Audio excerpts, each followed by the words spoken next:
This is the first time we're pulling off a show with multiple guests like this. So without further ado, we're going to start this one right now.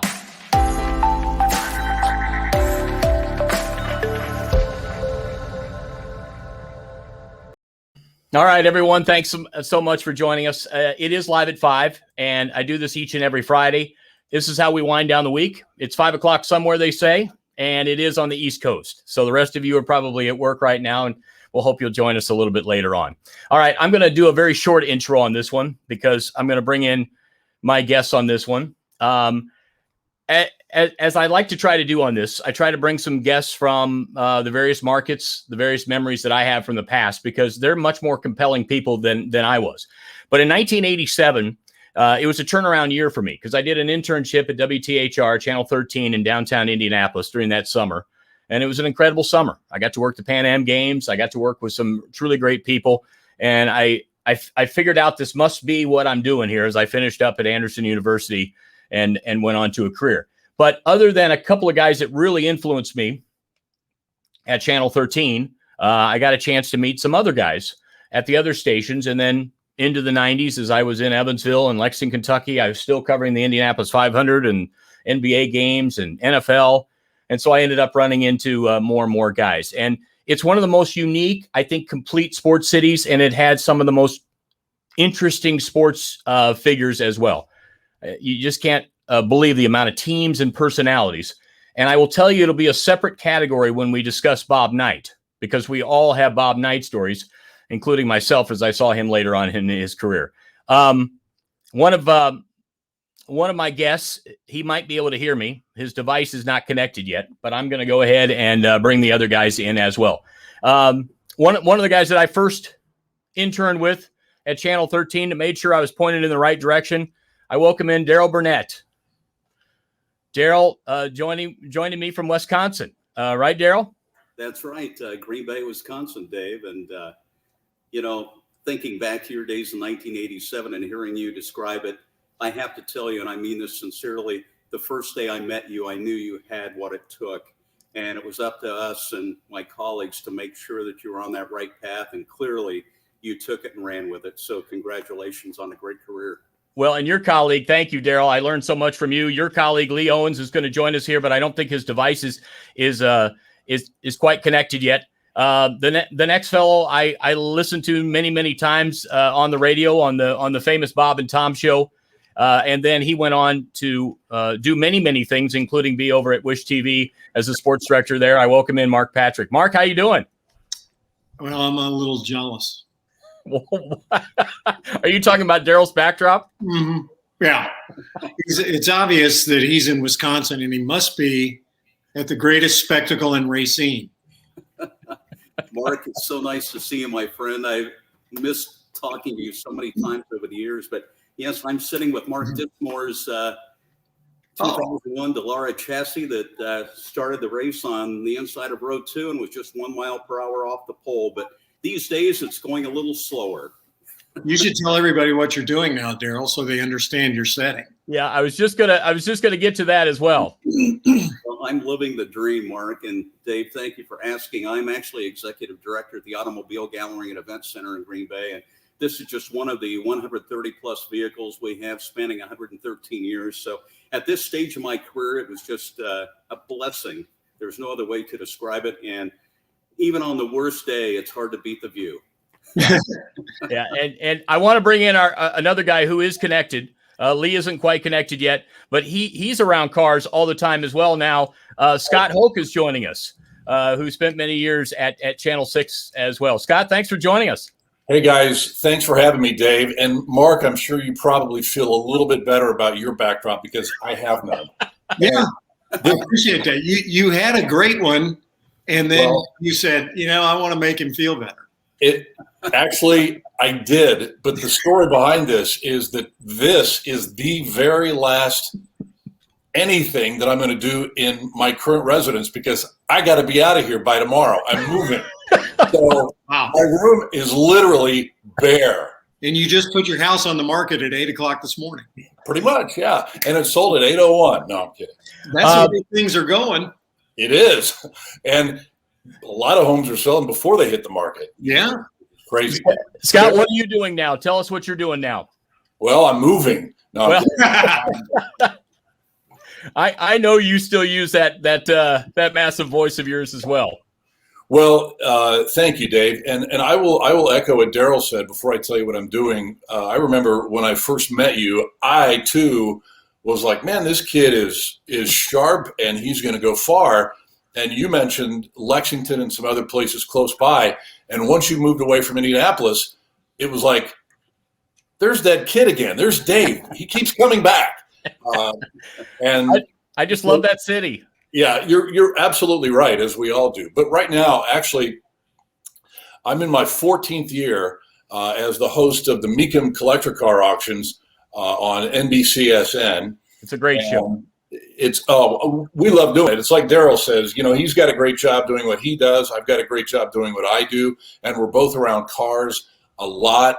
In fact, Darrel's wife used to work for Mecum a few years back. Yes, Darrel? For how long was Kelly with the company? A couple of years, Scott, and I want to say it was right around 2012, 13, but it was a glorious time. In fact, that's when you and I reconnected after many, many years. So again, congratulations to you as well on what you've done. And I'm envious of you, being around cars, 2 or 3 times a month in some of these great locations around the country. Darrel, you don't call, you don't write. I have tried, but Mark, I will tell you this, and this is the ultimate compliment. I have had the pleasure of watching your son Drew pitch twice in the major leagues, and I guarantee you no one in this group has an offspring who's reached that level. So, and he pitched very well both games that I saw him pitch. So I knew that the DNA had moved down through the Patrick genes because I have seen you play in the past as well. Was that in Milwaukee? No, actually Chicago, Wrigley Field. Oh. And then once in, I think it was St. Louis. You're a longtime Cardinal fan, if I remember. Lifetime. Yeah, me too. Mark, I'm going to be moderating this panel discussion, but Lee is ready as well. Let's bring in Lee Owens, who is also, well, let's see. I have Lee is showing in the green room. Let's see if I can get. There he is. Lee, how are you doing? I think he's frozen right now. All right. Well, we left Lee speechless. We'll see if we can get him back up as well. Mark, we didn't get a chance to find out what you're doing now because you got a nice backdrop there too, and I've seen some amazing handiwork you do too on your Facebook post. That's it. That's what I'm doing. I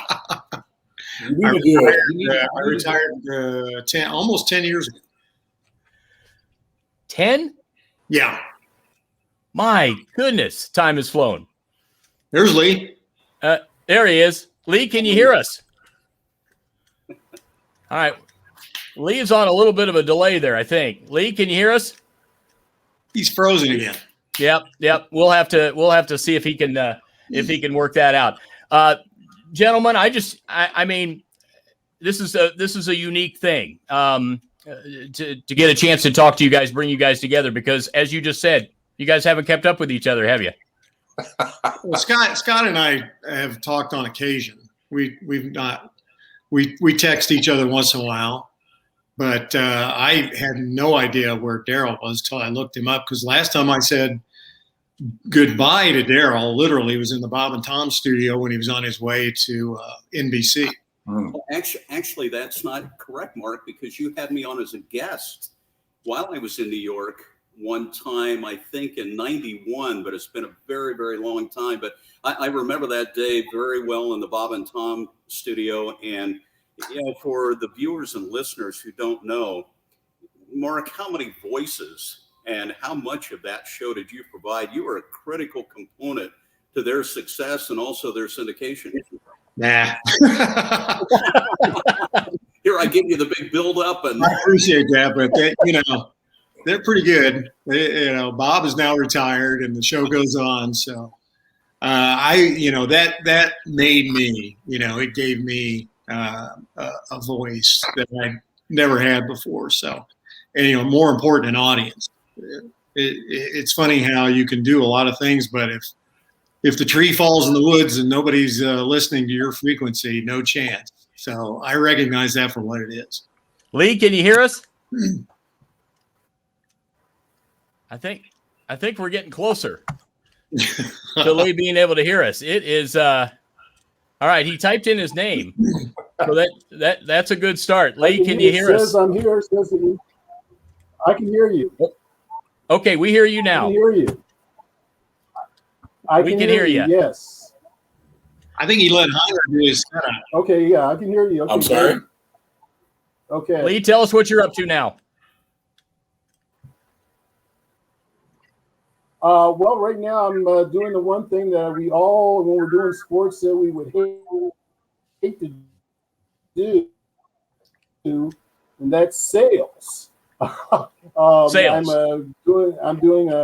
I work for a company that does promotional products, as well as apparel, things like that.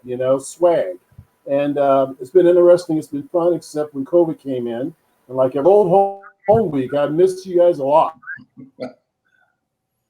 Yeah, you guys all covered so many things. Gentlemen, that's what I was just going to say. Why was Indianapolis, why did it stand out as such a unique sports city, did you all think? Anyone jump in first? Well, for me, it was, Darrel's sitting on a great example because no one had a year-round racing scene the way Indianapolis was. So covering that race when we all did it was a year-long event. And then in May, this time of year, you lived out at the track. No one else had that. And I think we were all around the time that the Pacers got good, which really made it interesting in late May because this is one of the anniversaries. This race would be one of the anniversaries of the first time we had racers and Pacers on the same day. And that was a big day. And then the way high school sports evolved. Basketball was always big, but the Colts became big, and then high school football kind of became big. And then you had two major Big Ten schools within an hour's drive. So you had to take care of both of those. So there's your unique viewpoint as far as any place else in the United States. And, I'll back that up with Peyton arriving in 98 or thereabouts. And you mentioned, Mark, when the Pacers were getting good in the mid 90s, and then Ball State and Butler were starting to get good and ramp their programs up. So it was just a hornet's nest, really, much to the chagrin of management at each of our stations who really didn't care, it seemed at times. But this was arguably one of the best sports cities in the country during that heyday. And for us, it was great because it was just before people could get anything they wanted, anytime they wanted on their cell phone. And so for us, it was an opportunity we were providing a great service to people in terms of, showing them everything that was going on around us. And sometimes we just flat out didn't have time to do that. Exactly. Just talking about it here and hearing your comments, I think back at one point, I remember Ball State, Notre Dame, Purdue, and IU were all in the top 20. And we would go from one season to the next. As you said, Mark, the Colts were getting better and we were in the infancy. But I think that what really stood out for me was the fact that when we had stations from Denver, Miami, come in, Boston, etc., they were envious of the 12-month sports scene that we had. And as we all know, as good as the talent is at the sports desk, without the content, we're nothing. Yeah, that's so true. Lee, can you weigh in? Yeah. I was going to say, I'll even go back a little bit farther when we had all the amateur sports capital stuff just taking off. We had Olympic trials for track, as well as swimming. Some of the biggest names back then were there, and everything. And that really was wearing in a test. IUPUI didn't have a track team or a swimming team, but the Olympic trials and stuff like that also made things great. But then things really turned around when we had the Colts move in and other stuff. Yeah, that's an excellent thing. And some cities, guys, and some cities, they go in spurts. They had it, but it was a consistency in Indianapolis. And many of some of my next markets were Dallas for many years and Los Angeles, where, sports would stay good. But it was amazing what they were turning out there in Indianapolis. And I think the byproduct of that was part of that was when the NCAA moved its headquarters. That was a big part of it, moved its headquarters to Indianapolis. And we all saw what happened just in March with the entire tournament here in Indiana. And that didn't happen by accident. I mean, there was a reason for that. And it had been building up for a long period of time. And, in my opinion, the kind of the stars aligned. Obviously, there were extenuating circumstances, but what better place to have that entire tournament than the state of Indiana? One thing I've wondered over the years, as we're talking about all these great opportunities, do you gentlemen remember when both the Pittsburgh Pirates and the Chicago White Sox were making innuendos about potentially moving their franchises to Indianapolis? Can you imagine what kind of a city and sports scene we would have had if that would have happened? Yeah. Do you guys remember Art Angotti and the ill-fated Indianapolis Arrows back in the day? Yeah. Yes. That was early 90s, and that was a pretty good push. I still think, Marge Schott infamously said that there would be a team in Indianapolis over her dead body, honey. And I mean, that kind of really killed things off because you knew that the Reds were never going to support it. The Cubs were never going to support it. And the White Sox also were making noise about going to St. Petersburg. I think that would have been beneficial for Indianapolis if that had happened too. Right. But as Darrel mentioned, I think that, the White Sox were just playing that off of everybody to get a new park. And, they were actually ahead of the curve in that, unfortunately for them, because now they've got an outdated park. Yeah. Honestly, I don't think there's any way, and no diss on Indy, I don't think there's any way that Major League Baseball will ever be here. White Sox, Cubs, St. Louis Cardinals, Cleveland, Milwaukee, and Cincinnati, they're all within a day's drive. So why would ownership stick another team right in the middle of all that? I don't think they will. It would be cool. It'd be great, but I don't think it'll ever happen. What's interesting is we haven't even talked about this. The 4 baseball seasons that I was in Indianapolis, the Indians won the AAA title all 4 years. Mm-hmm. I mean, that was another great franchise. Well, and their AAA minor league park of the year, it seems 4 out of 5 times. So still. Yeah. Lee, you didn't get to weigh in, Lee. No, it was some of those players that played then, like Randy Johnson, I think was with us for a while. And there's some big name players that, every time I turn on the I end up feeling a little bit older when somebody who was a kid that we coach are doing stuff. It makes me feel old and stuff like that. They're really proud, too, to be part of the beginning of all that. Right. Yeah, I mentioned, guys, that, who could have interned at a better time than when the city hosted the Pan Am Games? Fortunately, I got lucky, and they picked me to back up Reb Porter as the public address announcer there. So Reb gave me all the Spanish name games, so I was an expert at Argentina and Puerto Rico. And I would have loved to have heard Reb do the Spanish game. That would have been highlight worthy. He would have been like Johnny Most in Boston. That guy over to that guy. Dos minutos. Dos. Yeah. You've just brought up a memory of my past, Dave, and I hadn't even thought about it until you just talked about it. The championship game between the United States and Brazil was on a Sunday afternoon. I had done the Colts game the night before in Detroit, And I wondered at the time, we went where we were told to go, but they sent me on a red eye back to Indianapolis because, as Scott referenced earlier, there was so many things going on at the same time. They needed me to cover the championship game. And of course, the United States had never lost a game.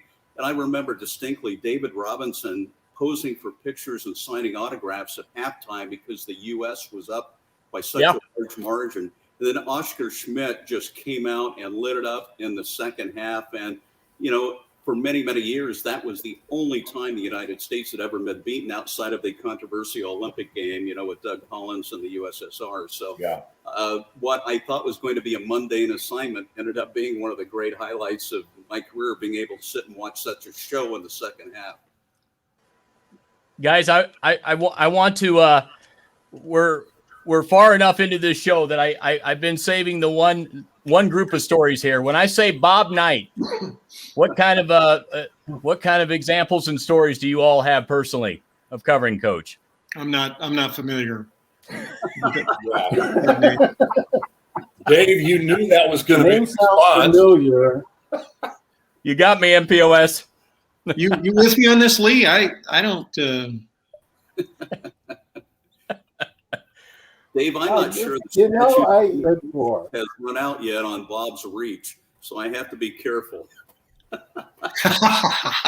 I tell you what, there were no more entertaining moments than being at an NCAA tournament site where somebody wanted to make a name for themselves off Bob Knight. So you get a guy who was there covering the tournament that was a newspaper, usually a newspaper writer from New York. And they would say, "Oh, well, Coach, this game I didn't quite understand. With 7 minutes left, you took Cheney out of the game, and what are you doing there? What are you thinking?" And all of us, I think all 4, 5, maybe even all 5 of us at that point went, "Okay, Yeah. Here comes the answer. I think we're safely covered under the chairs now." Yeah. And he would say, "Well, I'm sure you know a hell of a lot more about the game of basketball than I could ever know." But Cheney had played 38 straight minutes at that point, and his legs were cramping up and he was vomiting on the bench. But had I known you needed him in the game, hell, I would have had him in there, and we'd probably started pressing. Just press the hell out of them. One of Knight's one of my favorite expressions in that same vein, Mark, was, "You're illuminating your relative lack of intelligence about the game of basketball." Well, Scott, I learned how to read and write in first grade, and then I went on to other things. Lee, you asked me if it's okay if all words come out in these stories. Go ahead. All right. Here is the famous NCAA story. Bob Knight, and I think it was Cheney during the game. He was put on the bench. He wasn't playing well, and then he later got in the game and played well, and they won. And the reporter asked the question, and Bob got theoretical with us. He goes like, "This is what happened. Ass meets bench. Bench retains ass. Ass sends message to body. Body sends message to brain." Really? They're like writing it down. So that was nice. All the writers? Oh my God. Darrel? Oh yeah. Darrel, you had yours? Oh, I had many. One is a visual that I probably can't tell, but I remember the first question I ever asked Bob. And, I had guys like these around me to, coach me. So I made sure I wasn't going to ask him anything that was, off center. So I asked him the question of practice. He looked at me and he said, "That's an excellent question. Did you think of that all by yourself?"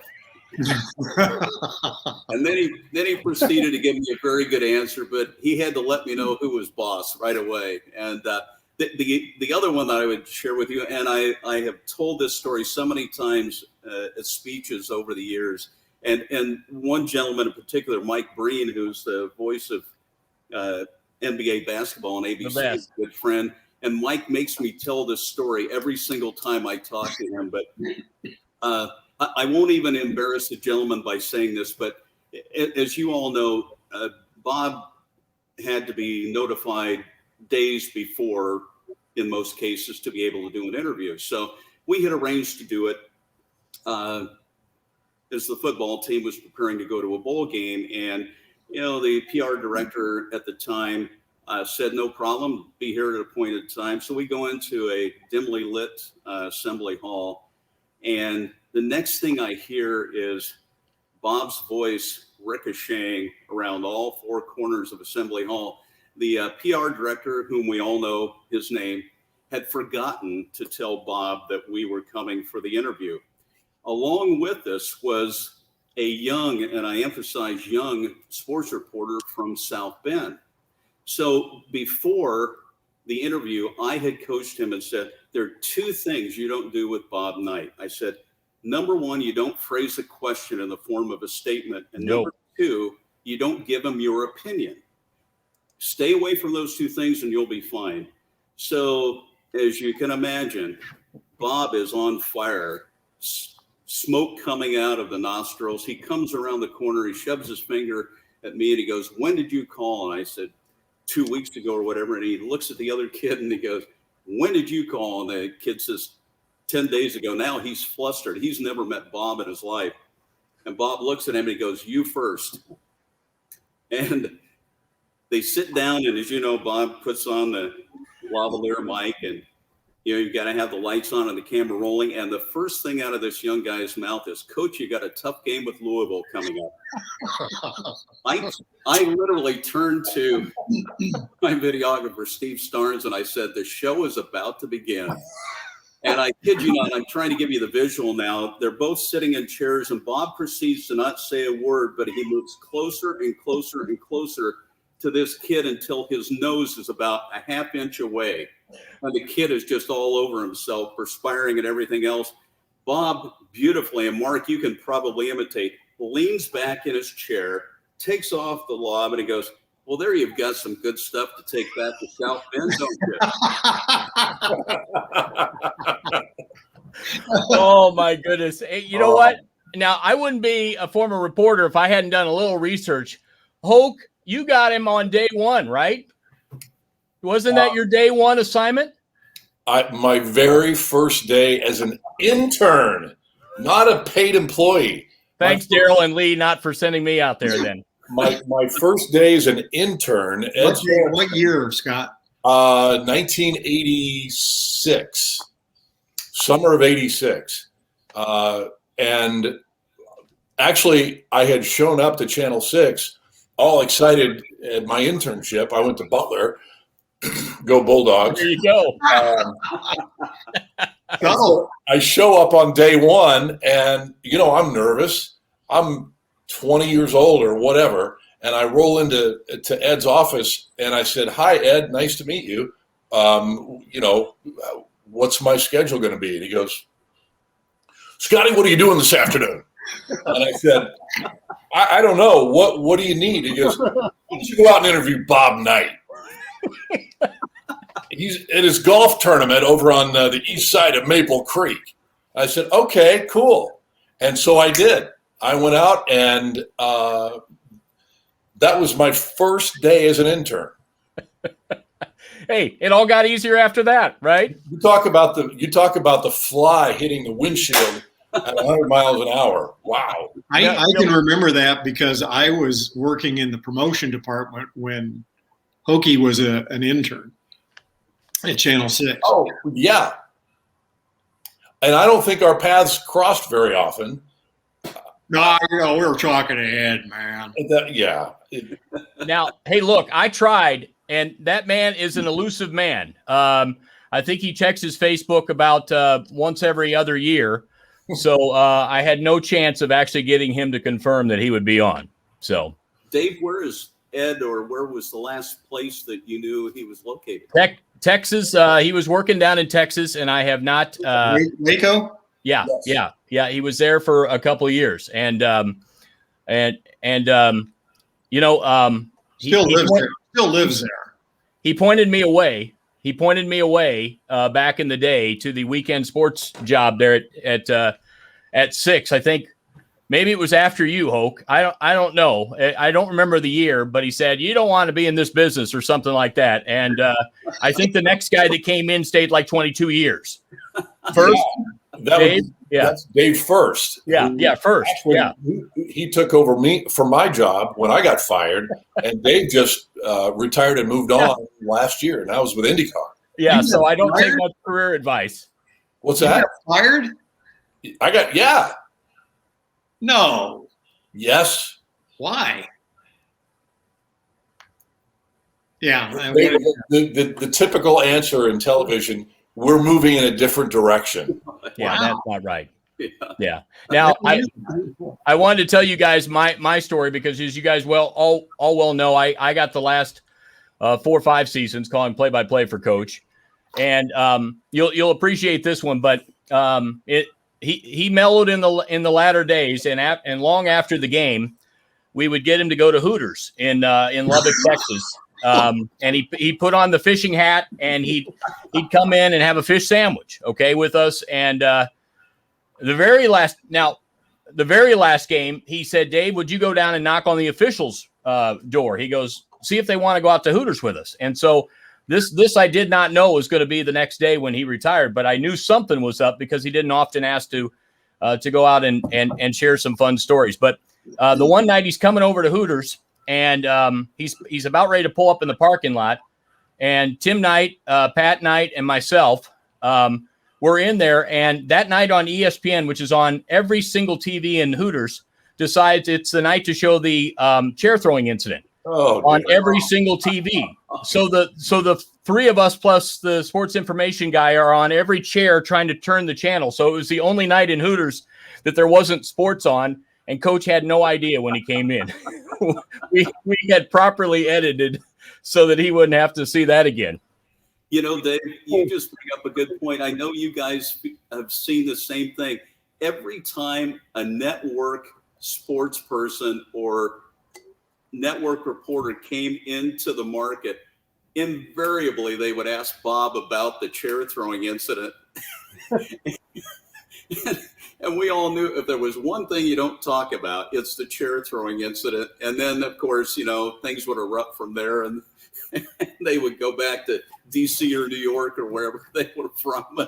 Well, he called the first time he was on Letterman after Letterman had gone to CBS. They showed, of course, when he's getting introed, the chair throwing. And he calls me and goes, "Why the hell did they show that every time I'm on TV?" You got him nailed. Just pick up the phone and call Dave and find out. That is classic. Lee, go ahead. I was at the game when it happened. It was the strangest thing because I'm sitting in press row already. He and Hightower always got into it. But anyway, Knight was ranting and raving, and all of a sudden, out of the corner of my eye, I see this whole thing, and little did I know that was going to be a big of an event as it was, but it was a crazy night.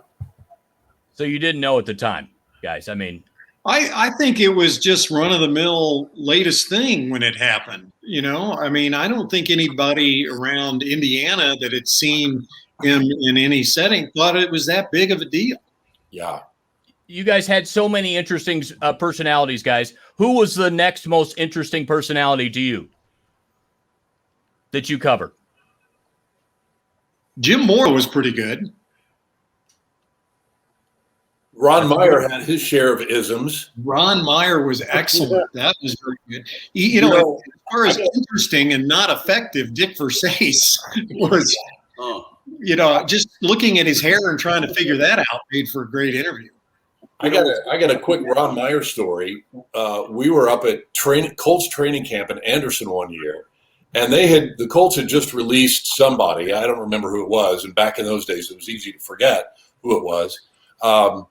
But it was kind of a little media roundtable, sort of off the record, but it was kind of an informal chat. And he said, yeah, we released so-and-so today. And, you know, Chap was there, and I think the late, great Terry Hutchins was there, and I was there, and a number of other people were there. And we started kind of quizzing Ron Meyer on, well, why did you get rid of this guy? Because we all thought, our opinion, that he was a pretty good player. And Ron Meyer said, hey, look, it shouldn't be a surprise to you guys. It's not like I'm Moses coming off the mountain carrying the tabloids.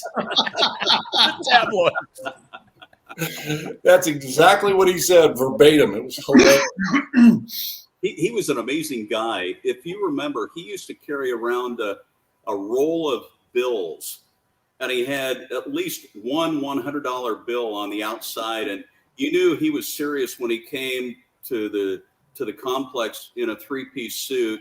And when he came in the sweatsuit and the running suit and that kind of thing, he was one of the guys. I mean, he was into the psychology of coaching that team from the moment he arrived. But, you know, and I asked him one day about the $100 bill. And he goes, yeah, I make sure all the coaching staff does. He goes, this goes back to my SMU days, because he said, I want these kids to know, and I want these players to know that, you know, we're players. We're important people. And he said, if you got a $10 bill on the outside of your roll, he said, you're just another guy. But if you got 100, you know, you've got stature.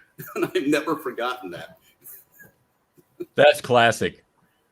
I remember one time with Meyer, he was wearing something.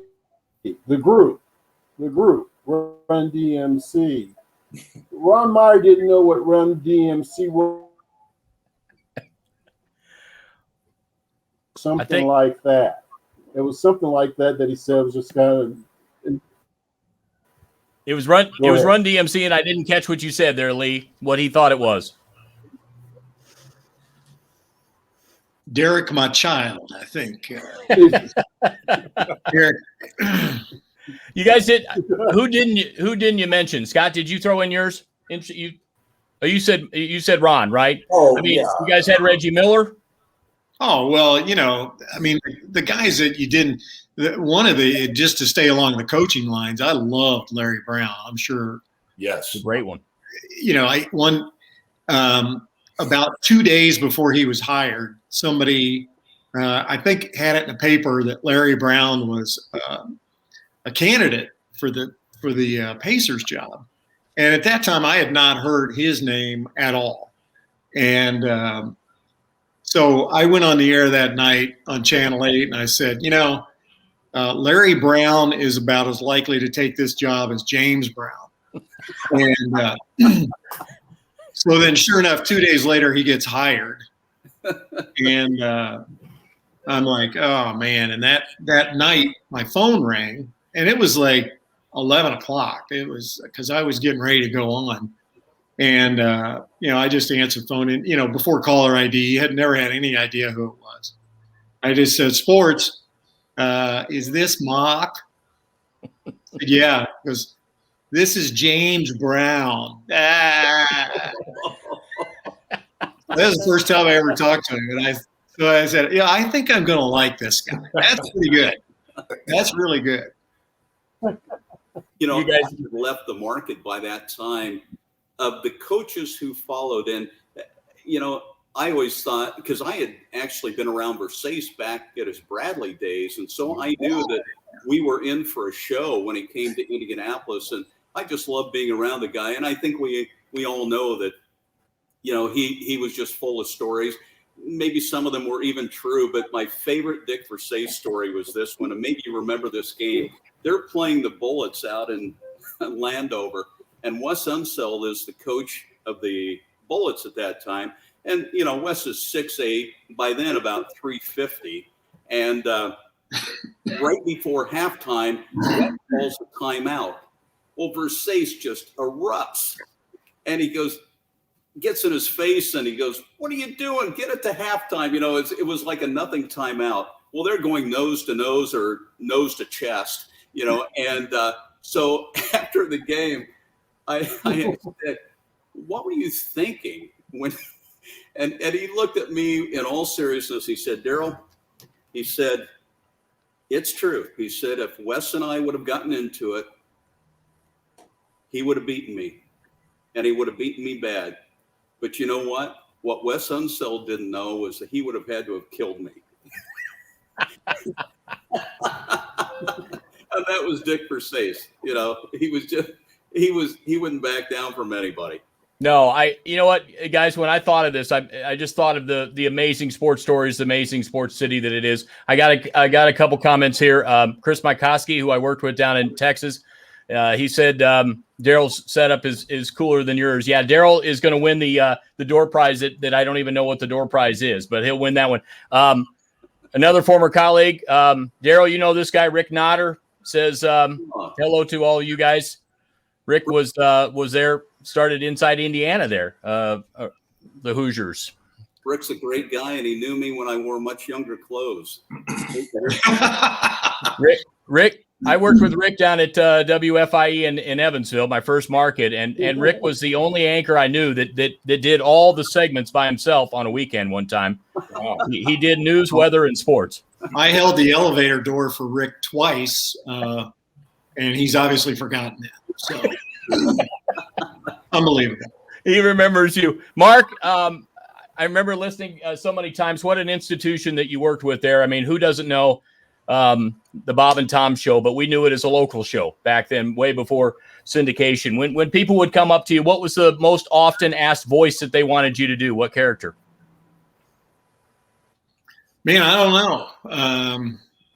I like Harry Carey, but well, it just depended on like I did Harry Carey and Marge Schott later in my years there. You know, early days it was different guys or different people. But Harry and Marge late was probably still probably the most I get asked about now.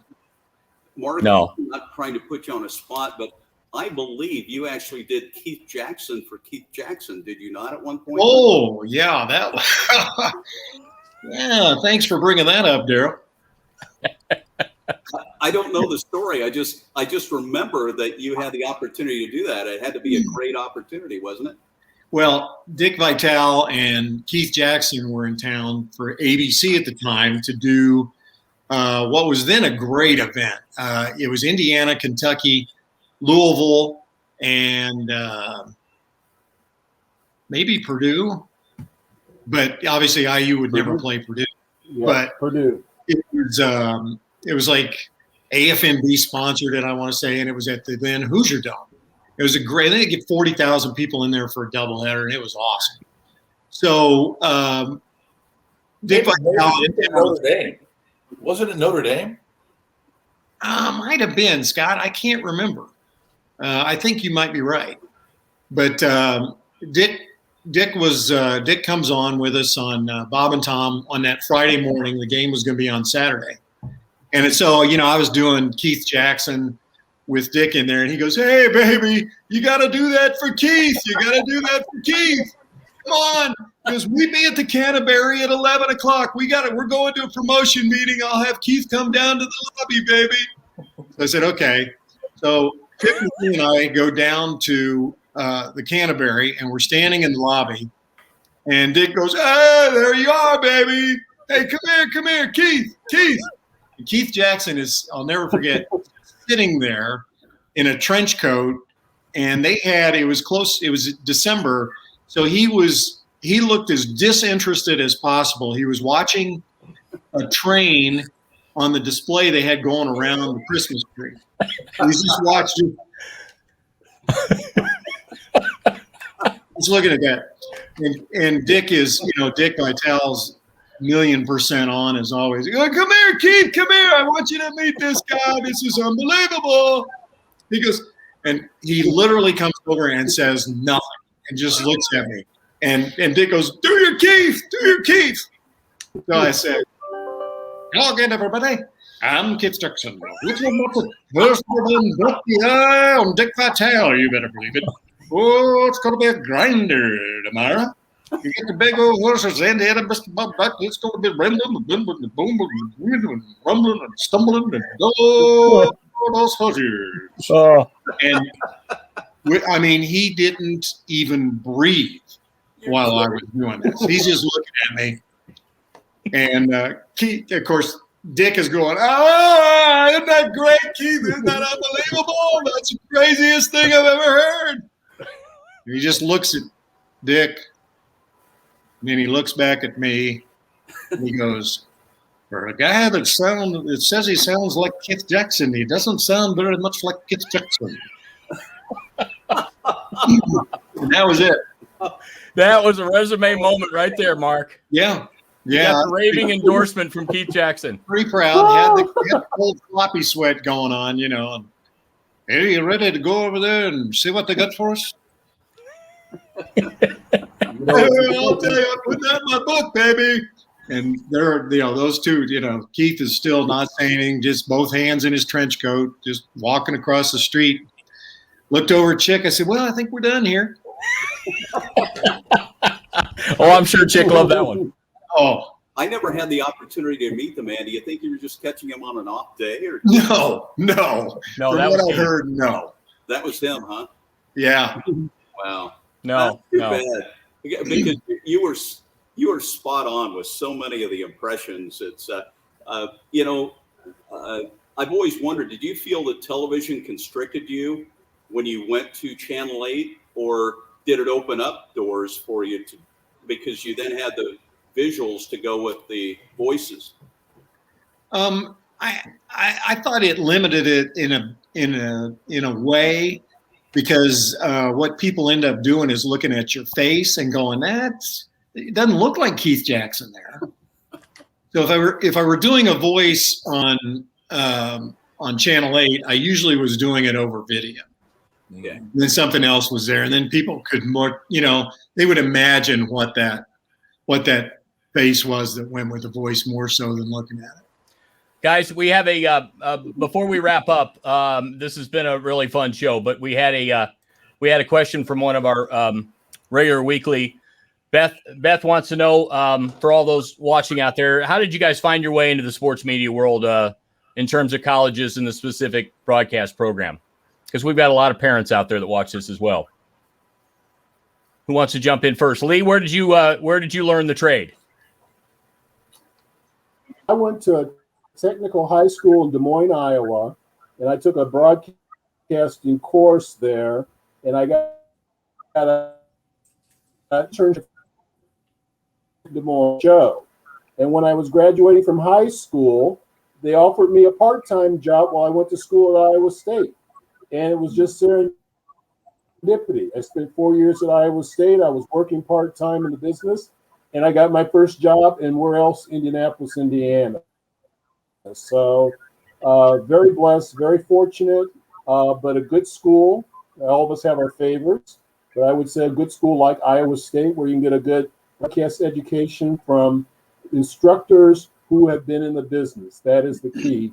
That makes a difference. Yeah, that was the difference. Scott, how about you?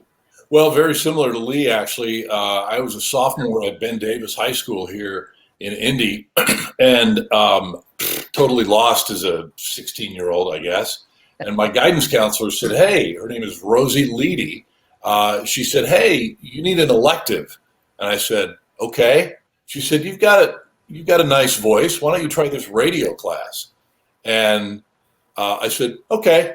Still clueless, So I'll never forget, absolutely remember this like it happened yesterday. Walk in the door, and it's the introductory radio class, and they've got a thing over here with a couple of turntables and a mic, and a thing over here with a couple of turntables and a mic.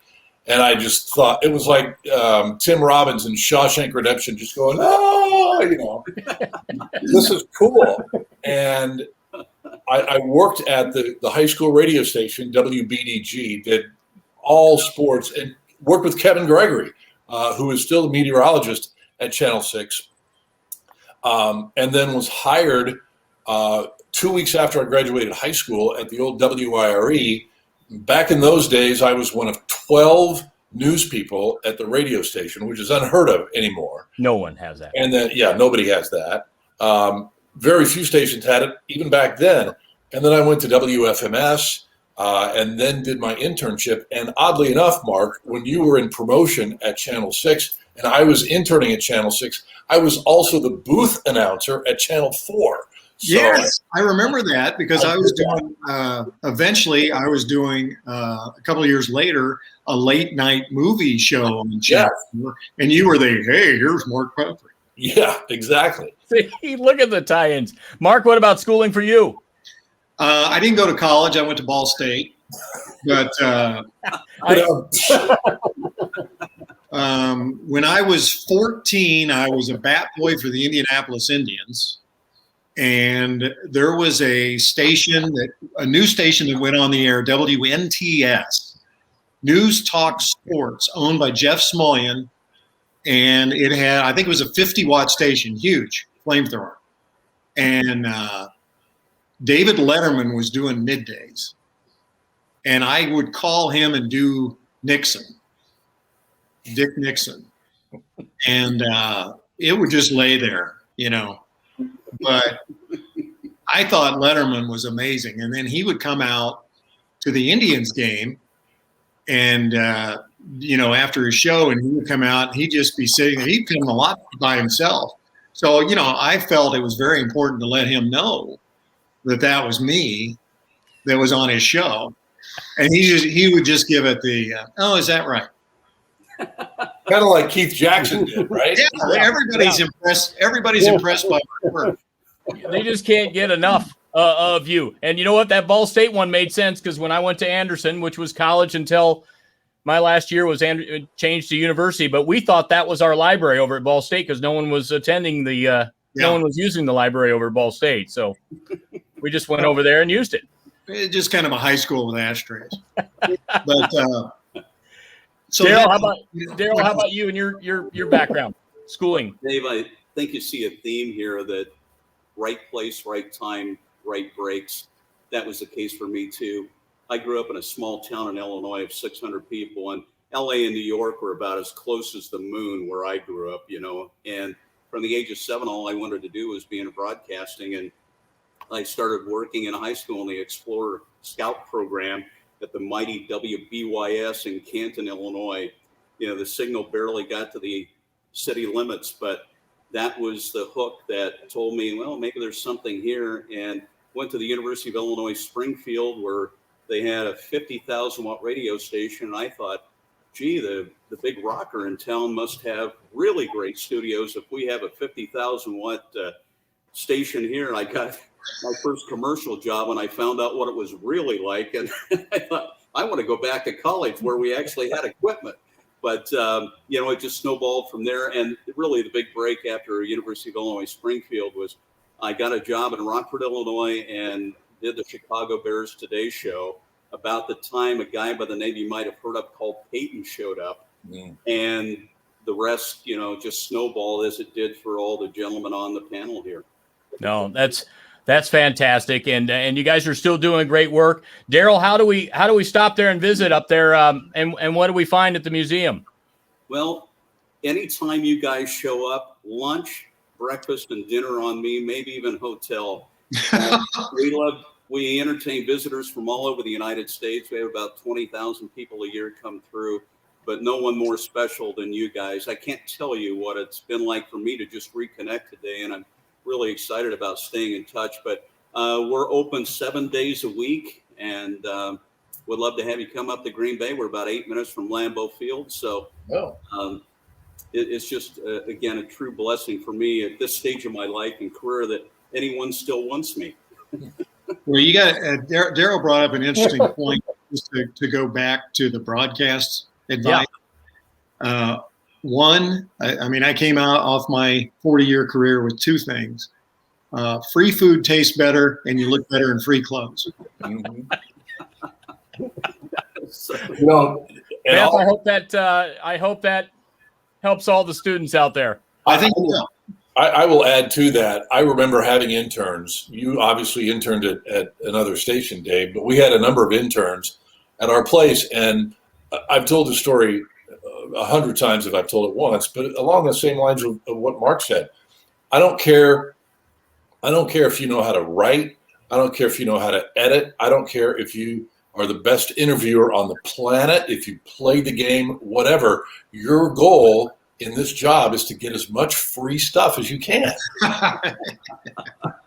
Jackets, hats, and I think I've given all of that stuff away over the years. Did you pay for that Butler shirt? I did actually, yes. I know if you want something new that you get printed up, I know someone here on this panel that could do that, right, Lee? We got name on anything, right? Over there. That's right. Very much I tell you That's how dedicated I am. right. I was once given That's exactly right. Yes, exactly. Exactly. Go ahead, Darrell. I'm sorry. I didn't know if you could hear me or not. I said, as we're all talking about swag, one time by the U.S. rowing team, I was given an oar. And the dedicated guy that I am, I still have that as if someday I'm going to be out sculling and I need a single oar. You know, my wife looks at me like, you're still holding on to this? But it was free, you know?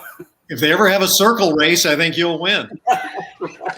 You know, I got to share this one story, and I don't know if you guys remember this, but the Indianapolis Ice used to do some of the best promotions for their team of anybody. They did. And their version of the Stanley Cup was the Turner Cup for a little while.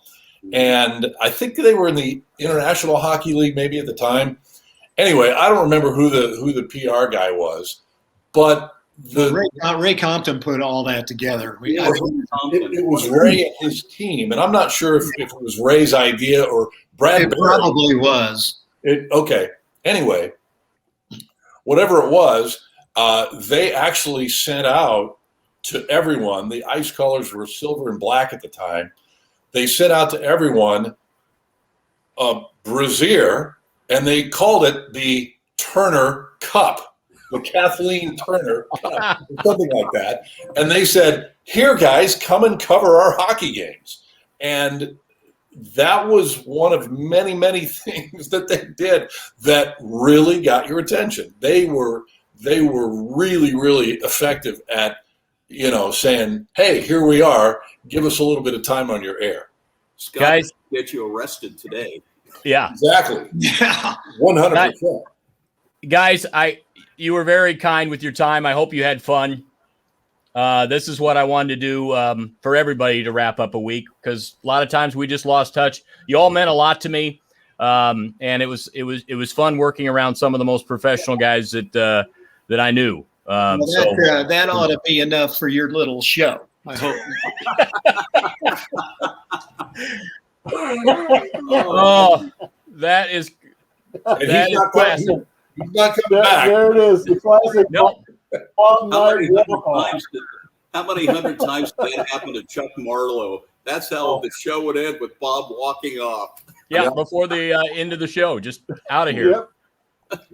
Guys, thanks. Mark, go back to making some amazing furniture and all kinds of things for your basement there. But Scott, Darrell, Lee, it's been a treat, and I'll share this link in case you want to share it with anybody as well. But we've had a lot of fun, and Scott, we'll watch more auctions, I'm sure, coming up. Okay. Yeah, absolutely. Come and see us. We're going all over the country still. Thanks, Dave. All right. You come to Raleigh, North Carolina, or anywhere near, I'll come see you. Okay. You got it, man. You ought to be. All right. You ought to be coming to Chicago. Right? We're in Chicago a little bit later this year. That's the plan.